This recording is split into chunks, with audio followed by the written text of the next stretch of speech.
I remember the first time I saw Diana Ross on the Ed Sullivan Show, too. It was great because we were colored people then. And, that's right. Yeah. Yeah, that's when we were colored, and everyone in the neighborhood called up and said, "Colored people on, colored people on." And I remember seeing, really?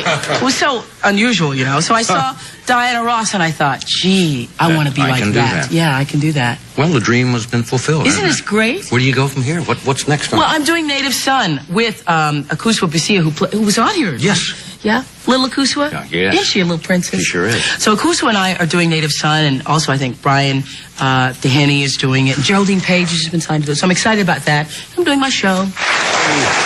It was December 27th, 1964. I was 10 years old when I tuned in to watch the Ed Sullivan Show. That was 29 years ago. And I haven't seen that clip from that show since then. And it was a moment that changed my life. Our tops on the record charts this week is Come See About Me, is sung by these girls here, the Supremes. 3 youngsters from Detroit, Diana Ross, Mary Wilson, Florence Ballard.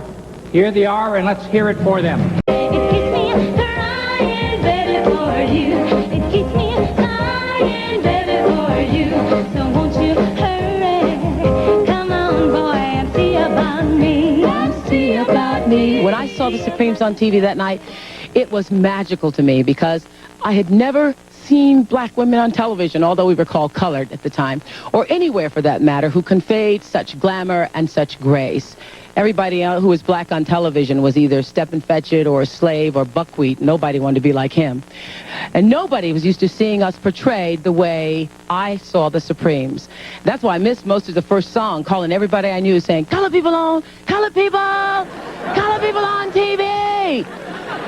And for years, I wanted to be like Diana Ross or just somebody supreme. So this is a very special day for me. I get to talk to Diana Ross. We are thrilled that she is here with us today. Please welcome Ms. Diana Ross.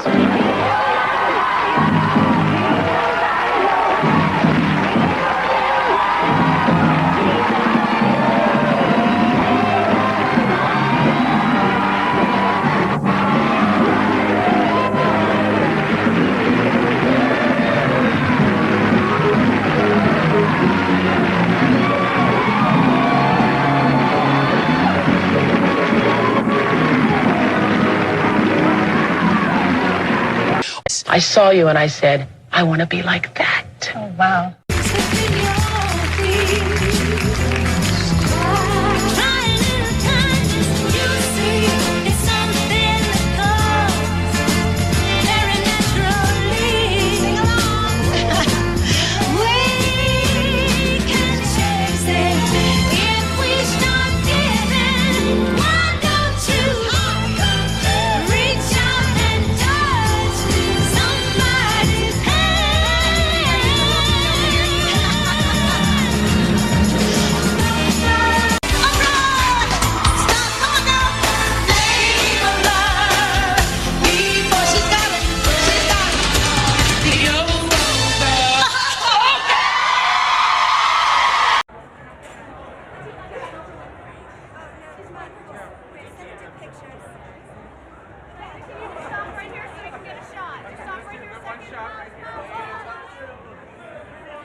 We've been planning for almost a year how to ride.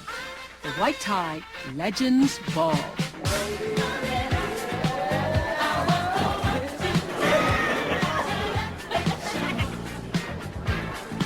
What was exciting about the ball?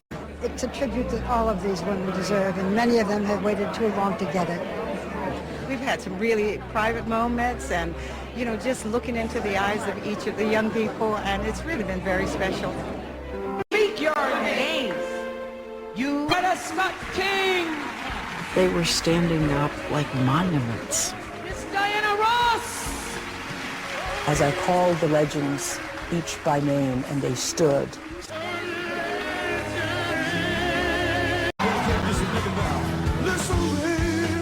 Michael McDonald singing these songs. Many of these women had written or songs they had sung, and they all get up on the stage one after the other. So there was no end of delights. The rest of the night I had my shoes off, and I danced until I was silly. And I called it a night about 3:30 in the morning because I knew I had to get up and start all over again the next day.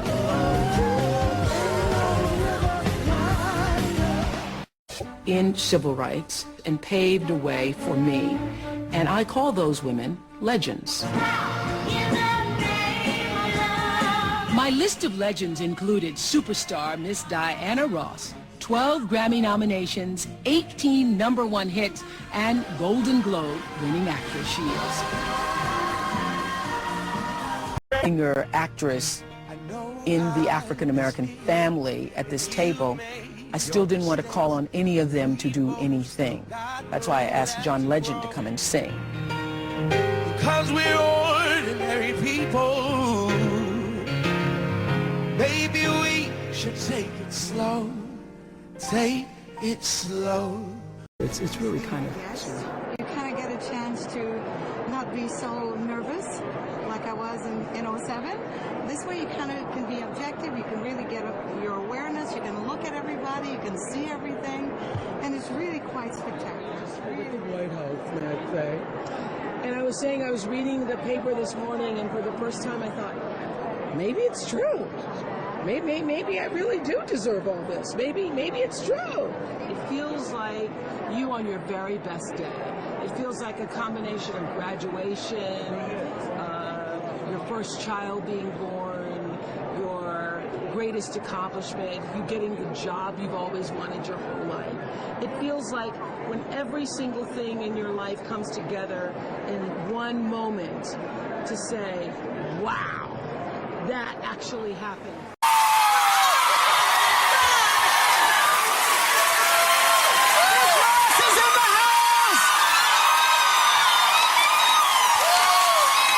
You look amazing. Okay, so everybody, just calm down a minute. I have to tell you that for me, this is more than a full circle moment. I have to really keep myself from going into the ugly cry.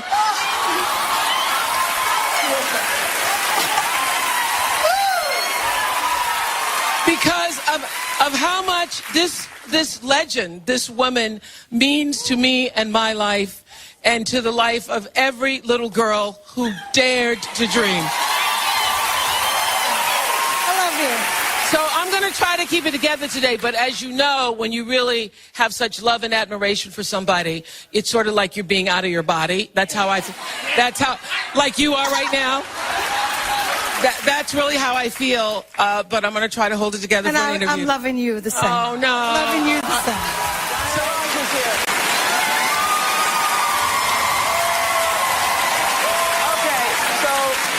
For me, being a 10-year-old girl, watching you and having dreams, just like everybody when they found you, we all have our own stories of what that meant and how I carried that dream inside me for years because there wasn't anybody, I'm not going to cry, who was on television who looked like me. And that night that we all saw you, I think around the world, particularly here in the United States, our hearts lit up with the possibility of what it meant to be a little black girl. Thank you for that. Oh, my goodness. Thank you for that. That's a beautiful thing. Thank you for that.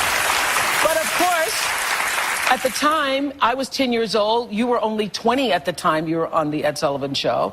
And at the time, you didn't realize that's what you were doing, right? No. No. I didn't have any role models before Lena Horne. We had Lena Horne. But we didn't really know what to do except to try to be the best we knew how to do. Yeah. I wanted to... Can I sing a song to you? You want to sing a song to me? I want to sing a song to you.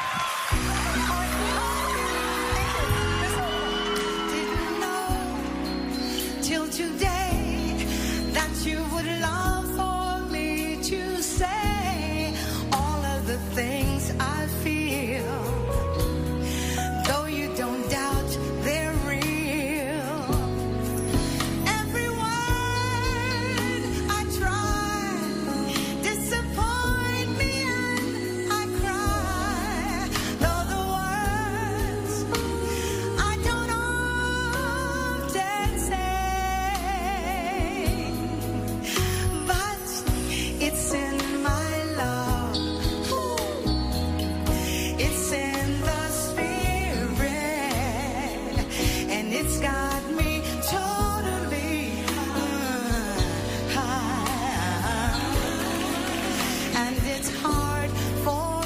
you say, Oprah, we're gonna miss you. It's hard for me. Are we gonna miss her?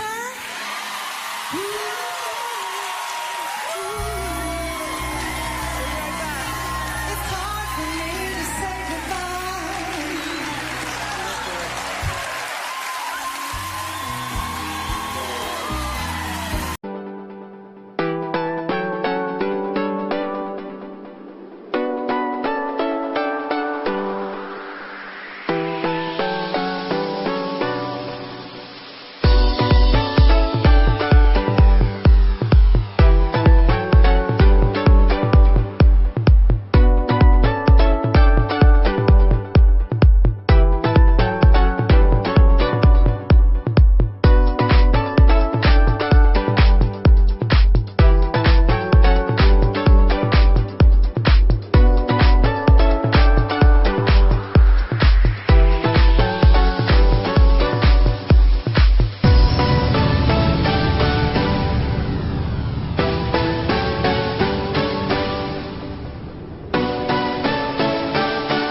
Before that was Diana Ross. I cried myself out in the tub the night before Diana Ross came on because I'd also seen her on the Ed Sullivan Show when I was 10 years old. 10 was a big year. And I saw, and I had all of this emotion for Diana Ross because you saw the Supremes the first time you seen black people on TV who were like intelligent and beautiful and smart. So I just wanted to be like them. And then when I finally had a chance to sit with her, I thought, I'm going to make a fool of myself.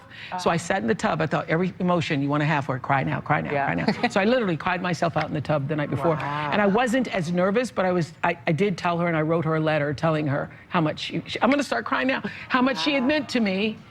And she heard it. She felt it. Really sweet. So that's it. That's why mentors are so important, Right. don't you think? That's Yeah. right. And when you're growing up a little colored girl, that very first time you see somebody who looks, you're laughing, it's true. You see somebody who looks like you, oh my God. And we would run and call everybody you knew. Do you remember this? Color people on, color people on, color people on. Oh, yeah, that's right. Oh, we have TV right now. All the years I've done interviews, I've only been nervous 3 times in my life. The first was with your mother. And the first is with your mother. Because when your mother was on the Ed Sullivan Show with Diana Ross and the Supremes the very first time, it was a legendary moment. And those of you who are old enough to have been colored people and then Negroes, you know that was back in the day when we would call people and say, color people on, color people on right now. Ed Sullivan, turn on, color people on. And you call everybody, and by the time you finish calling everybody color people on, they'd be off. But the first time I saw her on that show, I felt like that Nikki Giovanni poem where the girl went to Sunday school and heard about Shadrach, Meshach, and Abednego. She says she heard about all of them in the fire, and then she heard of Sheba, who was black and comely, and she said, I want to be like that. And the first time I saw your mother, that planted the seed inside me that something else was possible for my life. That's what your mother did for me. That is what she did for me. And I honestly do not think I would be who I am, where I am, with all that I have learned and gained, had there not been Diana Ross. Had there not been Diana Ross. So, one of my questions to you is, when were you most nervous interviewing? Who would it be? it was Sidney Poitier and Diana Ross. And for Diana Ross, because it was such a phenomenal moment for me that I remember when you remember Diana Ross. Are you old enough to remember Diana Ross in Central Park? I was there. No, you I weren't. was there with Andy Warhol. There. When it started raining and she had to, the concert had to end. There. I was on stage there. It was the most incredible thing of my life. One of them. Wow. It was Oprah, you have no idea. It was unfucking believable. I have a seared into my memory is the angle where I was standing directly behind her with the chiffon. Wow. My eyes are watering now that you were there. Oh my God, you were there. The chiffon blowing, it had just gotten dark, the spotlights coming from the towers hitting her, the rain coming down in sheets, the towers now starting to shake, which is why they stopped the concert, because they were worried it was going to collapse on the audience. And her singing Ain't No Mountain High Enough. Yes. Oh my God, you were there. I'll never forget it. My head's swelling thinking about it. Anyway, so after that concert, well, I wasn't there. I was watching from my little apartment in Baltimore. I was so in awe of that whole moment. The next day, I called trying to find Diana Ross. Of course, I did not. So I ended up with her production company. So she had, if anybody goes to YouTube and sees it, there were these diamond earrings. And I was thinking, wow, one day I want to have diamond earrings like that. And I remember asking two things. What mascara was she wearing that did not run? And they told me Lancome waterproof. So to this day, I still use Lancome waterproof.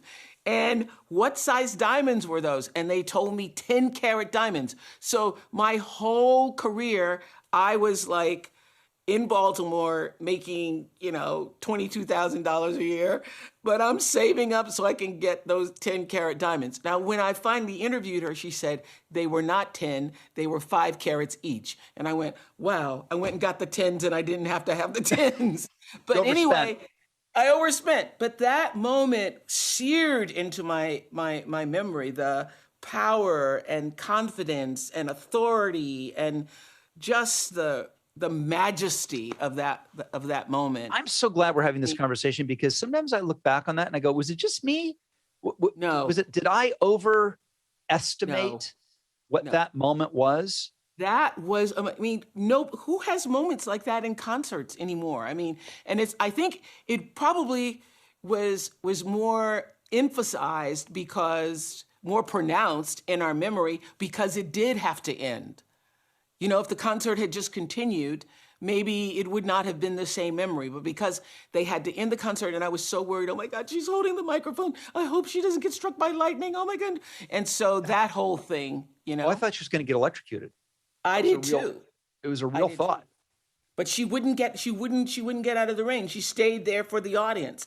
Even that to me was such a pronounced thing. Like, wow, she is risking her own safety to be here for the audience. Oh, incredible. Literally incredible. And then Oprah, I got to so we all scattered through Central Park, and Andy Warhol and I and my date went back and had dinner and then went and watched the playback of the concert with Diana. It was... Well, you were Rob Lowe, so you could do anything.